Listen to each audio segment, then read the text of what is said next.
हाँ मम्मी, जैसा आपने कहा है मैं वैसा ही करूँगी, कहते हुए रानी फ़ोन रख देती और अपनी सास के कमरे में जाते हुए कहती, माँ जी, अब आपका स्वास्थ्य कैसा है?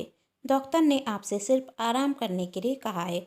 आप सिर्फ आराम कीजिए और लीजिए आप अपनी मेडिसिन। मेडिसिन देते हुए रानी अपनी सासू माँ मथु जी से कहती, मथु जी आज अपनी बहू का यह बदला हुआ रूप देखकर हैरान थी। आखिर अचानक से बहू को क्या हो गया?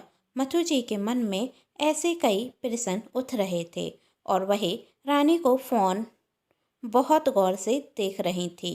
तभी रानी ने कहा, माँ जी, मैं जानती हूँ आप मुझे हैरानी से क्यों देख रही हैं, क्योंकि मैंने अभी तक आपके साथ कोई भी अच्छा व्यवहार नहीं किया।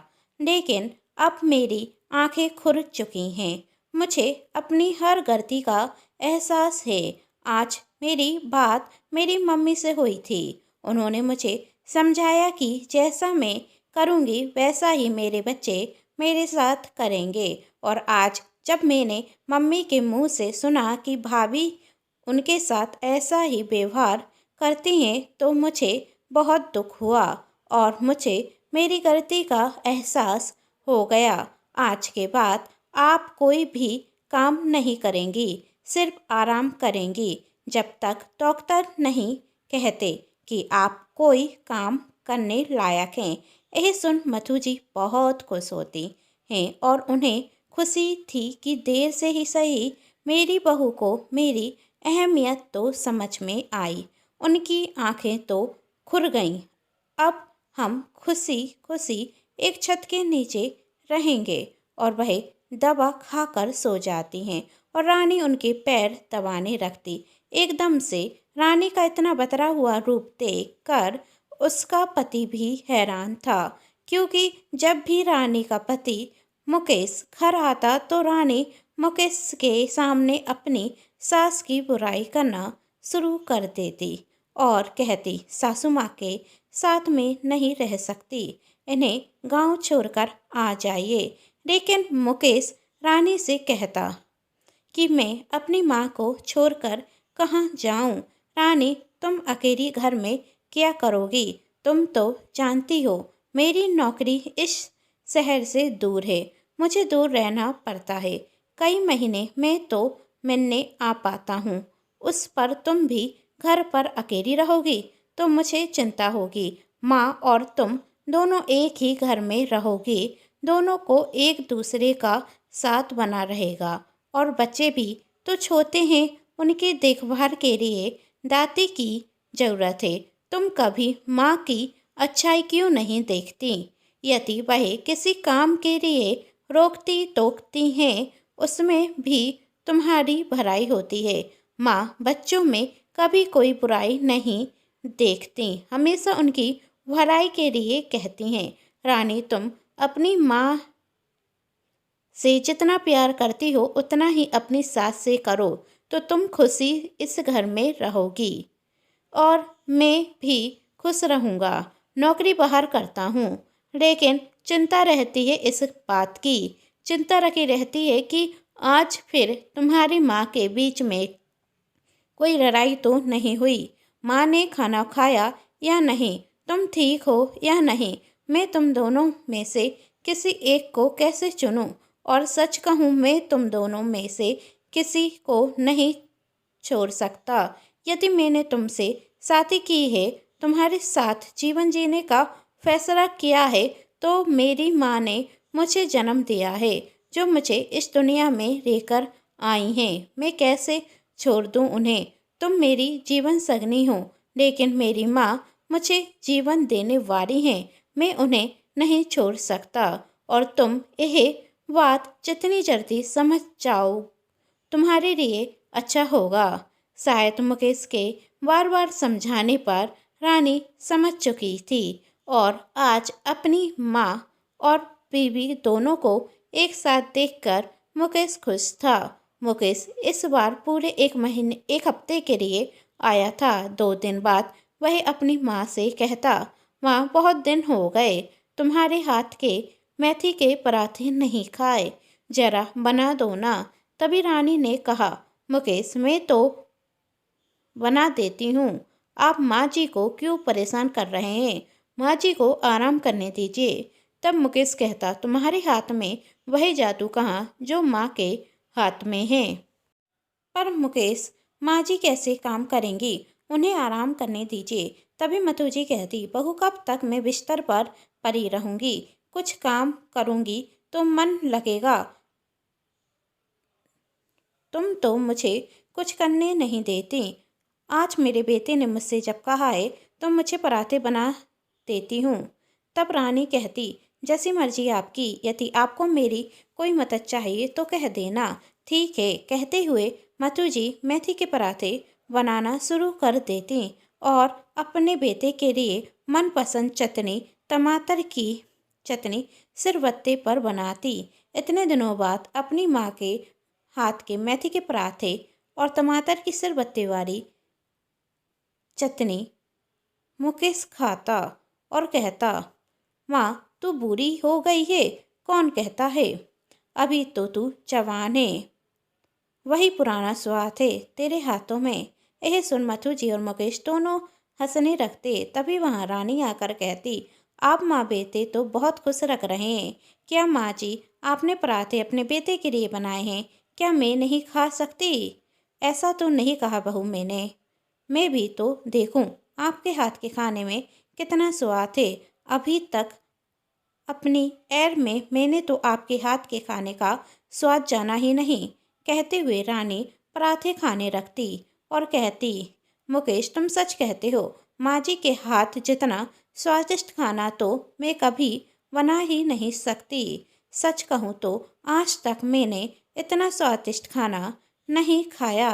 सच कहते हैं, इस तरह हंसी खुशी दिन निकलते जा रहे थे और अब पूरा एक हफ्ता हो चुका था। मुकेश अपनी नौकरी पर जा चुका था। इस बार मुकेश खुश था कि उसकी पत्नी और माँ एक साथ थे, एक दूसरे का ख्याल रखने के लिए। रानी भी अपनी सास का बहुत ख्याल रखती, जिसे देखते हुए मथु जी बहुत खुश थी। एक दिन रानी उदास बैठी हुई थी। तभी मथु जी रानी के पास आते हुए कहती, क्या हुआ बहू, तुम उदास क्यों हो? तभी रानी कहती, माँ जी क्या बताऊँ, आप तो जानती हैं इतनी मेहनत करने के बाद भी मुकेश की सैलरी बहुत कम है। मैं सोच रही थी कि मैं कोई बिजनेस कर लूँ, लेकिन कोई भी बिजनेस स्टार्ट करूँ उसके लिए पैसों की ज़रूरत होती है और पैसे कहाँ से आएंगे? यदि मैं भी बिजनेस करने रखती तो दो पैसे हाथ में आ जाते। तब मथु जी रानी से कहती, मेरे पास कुछ पैसे हैं, यदि तुझे ज़रूरत हो तो बोल, मैं बैंक से निकलवा देती हूँ।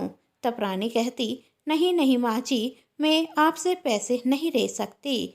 वही पैसे आपके बुढ़ापे के लिए हैं, उन्हें आप मुझे दे देंगी तो आपके लिए क्या बचेगा? अरे बेटा, मेरी तो सबसे बड़ी दौलत मेरे बच्चे हैं। जब तुम और मुकेश मेरे साथ हो तो मुझे इन पैसों का क्या करना है? और यदि मेरे पैसे मेरे बच्चों के काम आ गए तो उससे बड़ी खुशी क्या होगी? पूरे 2 लाख रुपए मेरे नाम पर हैं, वही मैं तुझे दे देती हूँ। ठीक है माँ जी, जैसी आपकी इच्छा। कहते हुए रानी अपनी सास के साथ बैंक जाती और उनके खाते में से पैसे निकलवा लेती। तभी रानी अपनी सास से कहती, देखना माँ जी, अब इन पैसों में से इतना बड़ा बिजनेस करूँगी कि आपने जो 2 लाख रुपए मुझे दिए हैं उन्हें 4 लाख रुपए में बदल दूँगी। भगवान तुझे बहुत उन्नति दे, मधु जी ने अपनी बहू को आशीर्वाद देते हुए कहा। तभी रानी ने कहा कि मैंने सुना है कोई भी शुभ काम करने के पहले हमें भगवान का शुक्रिया जरूर करना चाहिए। तो मैं सोच रही थी क्यों ना हम एक बार भगवान के दर्शन करने के लिए चलें। हम ना कर ही चलेंगे, आप अपनी तैयारी कर लीजिए। मधु जी और रानी तीर्थ दर्शन के लिए जाते वही दोनों रेलवे स्टेशन पहुंच चुके थे और तभी रानी कहती है, ए भगवान, यह मैंने क्या कर दिया? तभी मधु जी ने पूछा, क्या हुआ बहू, तू क्यों परेशान है? तब रानी ने कहा, वह क्या है ना माँ जी, मैं टिकट घर पर ही भूल गई हूँ। बहुत ट्रेन अच्छा है, ट्रेन आने में 2 घंटे बाकी हैं। ट्रेन 2 घंटे लेट जो हो गई है, अभी टिकट लेकर आती हूँ। आप यहाँ पर ही बैठे रहना, मैं जानती हूँ कि आप गांव से हैं और आज अकेली स्टेशन पर रहेंगी, तो घबराइएगा नहीं। आप यहाँ पर ही बैठिए। कहते हुए रानी वहाँ से चली जाती और जल्दी से घर पहुँचती और टीवी चालू कर कर आराम से सोफे पर बैठकर टीवी देखने लगती। आज कितना रिलैक्स फील कर रही हूँ, रानी खुद से ही कहती। अब उस बुढ़िया से पीछा छूटा। एक खुशखबरी तो मम्मी को भी सुनानी चाहिए। और थोड़ी देर बाद वह अपनी मम्मी को फ़ोन लगाते हुए कहती, मम्मी जैसा आपने कहा था वैसा ही हुआ। उस बुढ़िया से मैंने सारे पैसे निकलवा लिए और उसे अकेली स्टेशन पर छोड़कर आ गई। देखना वह तो घर पर वापस नहीं आ पाएगी। आखिरकार उसे इस शहर के रास्ते क्या पता, उसे तो घर तक का एड्रेस पता नहीं होगा। अब मुझे अपना दूसरा प्लान भी चलना है, मैं फ़ोन रखती हूँ। तभी रानी की मम्मी कहती, बेटी इतनी जल्दी भी क्या है, रात हो जाने दो, फिर तू दामाद जी को फ़ोन करते हुए कहना। मुझे क्या पता कहाँ चली गई माँ जी, तुझे पता है ना तुझे क्या क्या करना है? मम्मी मुझे पता है, बस तू रात का इंतजार कर। कहते हुए रानी की मम्मी ने फ़ोन रख दिया और रात होते ही साथ रानी रोने का नाटक करते हुए मुकेश को फ़ोन करती है और कहती, मुकेश मुझसे गलती हो गई मुकेश, मुझे माफ़ कर दो। क्या हुआ मुकेश पूछता, तुम इतनी घबराई हुई क्यों हो? मुकेश माँ जी न जाने कहाँ चली गईं। मैं तो उन्हें तीर्थ यात्रा पर लेकर जाना चाहती थी। स्टेशन पर वह कहीं खो गईं। मैंने उन्हें हर जगह ढूंढा पर वह कहीं मिली ही नहीं। क्या कह रही हो तुम? होश में तो हो? मुकेश ने चिल्लाते हुए कहा, तुम इतनी बड़ी लापरवाह कैसे हो सकती हो? तुम्हें पता है कि माँ को शहर के रास्ते नहीं पता, फिर भी तुमने उन्हें इस तरह अचानक अकेली छोड़ दिया। तुम्हें शर्म आनी चाहिए। मुकेश एक साथ रानी को बहुत सी बातें सुनाता और रानी रोते हुए कहती, मुकेश मैंने हर जगह माँ जी को ढूंढने की कोशिश की, मुझे बहुत डर लग रहा है, तुम घर आ जाओ। रोते रोते रानी फ़ोन रख देती और चैन से सो जाती और दूसरे दिन मुकेश जब घर आता तो रानी के होश उड़ जाते, क्योंकि मुकेश के साथ उसकी माँ भी थी। और रानी खुशी का नाटक करते हुए कहती, माँ जी आप कहाँ चली गई थी? जानती हैं मैं आपके लिए कितना परेशान थी। कहते हुए रानी जब अपनी सास के पास जाती तभी बीच में आकर मुकेश रानी को एक जोरदार थप्पड़ लगाते हुए कहता, बस करो रानी अपना नाटक, मैं तुम्हारी असलियत बहुत अच्छे से जान गया हूँ। तब रानी कहती, मुकेश तुम मुझे पर संदेह कर रहे हो, मुझ पर? तब मुकेश, अब एक और झूठ मत बोलना रानी, वरना तुम्हारे साथ क्या होगा तुम यह जानती भी नहीं हो। और झूठ और सच का सवाल उतना ही नहीं, तुम जानती हो मैं इस शहर में कल ही आ गया था। जब तुम कल स्टेशन पर थी मैंने तुम दोनों को देख लिया था और जब मैं तुम्हारे पास आ रहा था तो मैंने देखा तुम अचानक से माँ को छोड़कर जाने लगी। मुझे हैरानी हुई और माँ के पास जाते हुए पूछता कि रानी कहाँ गई होगी आपको अकेला छोड़कर। तब माँ मुझे बताती, तुम टिकट घर पर भूल गई हो, वही लेने के लिए गई हो। मैं तुम्हें फ़ोन करने को जा रहा था, फिर मैंने सोचा तुम्हें सरप्राइज दूंगा। स्टेशन पर तुम्हारा आने का इंतज़ार किया, लेकिन समय निकलता जा रहा था, तुम घर से स्टेशन आई नहीं। तुम्हारा फ़ोन मेरे पास आया, उस वक्त मैं सब कुछ समझ गया कि तुमने यह सब कुछ क्यों किया। और उस वक्त मुझे पता चला कि तुमने माँ से 2 लाख रुपए निकलवा लिए। मुझे सब कुछ समझ में आ चुका था रानी कि तुम यह सब कुछ क्यों कर रही हो। रात भर मैं अपने दोस्त के घर रुका और अभी माँ को लेकर यहाँ आ गया। तुम्हें बहुत परेशानी है ना मेरी माँ से। आज मैं तुम्हें माँ से छुटकारा देता हूँ। अपनी माँ से ये लो डिवोर्स पेपर और इन पर साइन करो और इस घर को हमेशा हमेशा के छोड़कर चली जाओ। फिर तुम्हें मेरी माँ के साथ रहने की कोई ज़रूरत नहीं होगी। तभी रानी मुकेश के पैरों पर गिरते हुए कहती, मैं कहाँ जाऊँगी, मुझसे गलती हो गई मुकेश, मुझे माफ़ कर दो। तब मुकेश कहता, अभी तक मैं तुम्हारी हर गलती को माफ़ करता रहा, तुम्हारी नादानी समझकर, लेकिन अब मैं तुम्हारी किसी भी गलती को माफ़ नहीं कर सकता। इस बार तुमने गलती नहीं अपराध किया है और अपराध की सजा जरूर मिलती है। और तुम्हारी मम्मी को फोन लगाकर कह देता हूँ कि अब तुम अपनी सास से आज़ाद हो।